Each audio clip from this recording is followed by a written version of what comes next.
السلام عليكم ورحمة الله تعالى وبركاته. الليلة هنتكلم لكم عن موضوع جديد على انك كيف تستخدم واتساب عمر او اي واتساب معدل او واتساب بلس بدون ما تتحظر او تفقد بياناتك. الموضوع سهل وبسيط، كل اللي عليك انك تتابع معانا الشرح.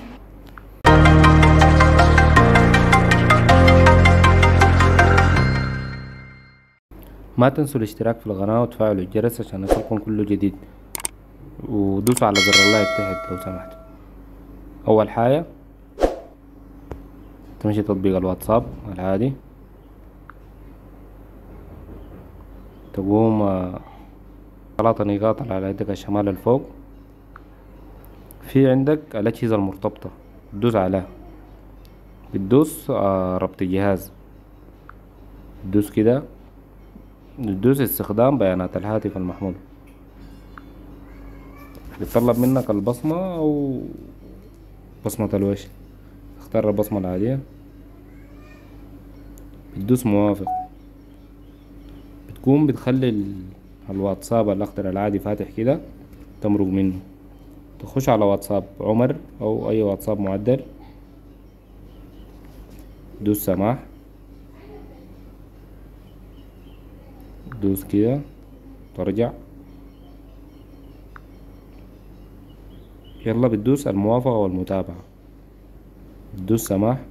لو لاحظتوا هنا في 3 نقاط على يدك الشمال الفوق، بتدوس على، بتدوس ربط كجهاز مصاحب، بيقوم جاب لك باركود. طبعا يا جماعة الأفضل إنه شنو تصويره بالتلفون التاني، الرمز ده كله ثواني كده بيتغير، فلازم انت تكون سريع في حركة انك تصور الرمز وتعمل الطريقة. يعني هسه عين الرمز كل شوية بيتغير، فانت لازم تكون سريع شنو صورناه التلفون التاني، ندوس هنا الربط،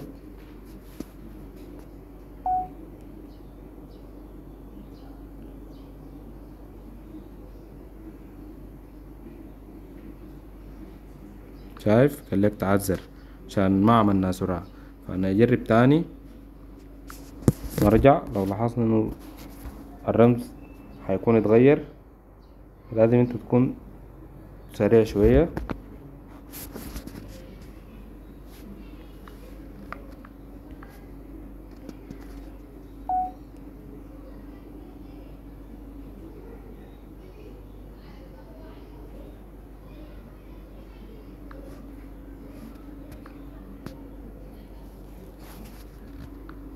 ايوه كده هسه حصلناه شوية اسرع،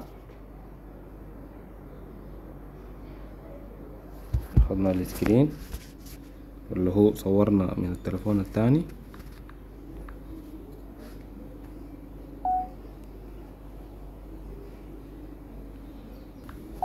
ترجع بتلفونك الاول، تمسح الباركود،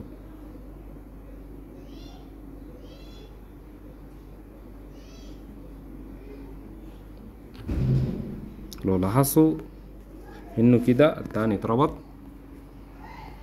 اذا مشينا خشينا واتساب عمر، جاري تحميل الدردشات،